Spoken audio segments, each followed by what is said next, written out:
Hi friends, welcome back to my YouTube channel. ఈరోజు మనం చేసే రెసిపీ వచ్చేసి స్పెషల్ స్వీట్ రైస్. దీన్ని మిఠా ఖానా అంటామండి. దీనిని ఏ విధంగా తయారు చేసుకోవాలో చూద్దాం. 2 గ్లాసుల బియ్యాన్ని తీసుకొని 2 లేదా 3 సార్లు బియ్యాన్ని కడగాలి.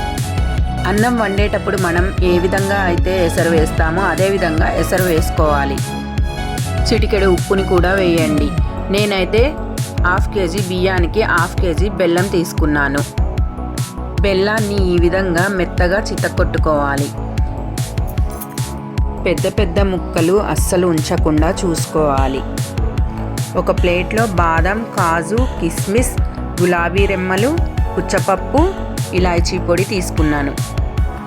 అదేవిధంగా చితక్కొట్టిన బెల్లాన్ని కొంచెం నీటిని వేసి ఇసుక, చెత్త ఏమీ లేకుండా గాలించుకొని ఉడుకుతున్న అన్నంలో వేసుకోవాలి. దీనిని కలిపి ఒక 5 నిమిషాలు మూత పెట్టి వదిలేయాలి. తర్వాత మనం తీసుకున్న డ్రై ఫ్రూట్స్ అన్నిటినీ కట్ చేసుకొని కళాయి పెట్టుకొని కళాయిలో నెయ్యిని వేసి మంచిగా ఎర్రగా వేయించుకోవాలి.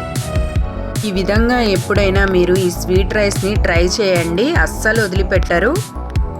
ఈ రెసిపీ అనేది చాలా త్వరగా అయిపోతుంది, చాలా టేస్టీగా కూడా ఉంటుంది. ఈ స్వీట్ రైస్ని పిల్లలు కానీ పెద్దవాళ్ళు కానీ ఒక్కసారి తిన్నారంటే అస్సలు వదిలిపెట్టరు. ఈ విధంగా వేయించుకున్న కిస్మిస్, కాజు, బాదాన్ని నెయ్యితో పాటు అన్నంలో వేసి కలిపేయాలి. అదేవిధంగా యాలకుల పొడిని గార్నిష్ చేసుకొని ఒకసారి కలుపుకోవాలి.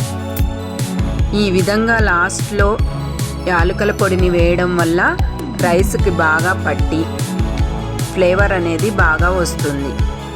ఒక 2 నిమిషాలు దీన్ని మూత పెట్టి అలా ఉంచేసి ఒక ప్లేట్లో సర్వ్ చేసుకోండి.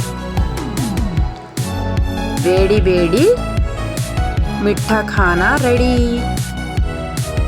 ఈ స్వీట్ రైస్ వీడియో కనుక మీకు నచ్చినట్లయితే మన ఛానల్ని లైక్ చేసి, షేర్ చేసి, సబ్స్క్రైబ్ చేసుకోండి. మరిన్ని వీడియోస్ కోసం వేచి ఉండండి. Bye bye.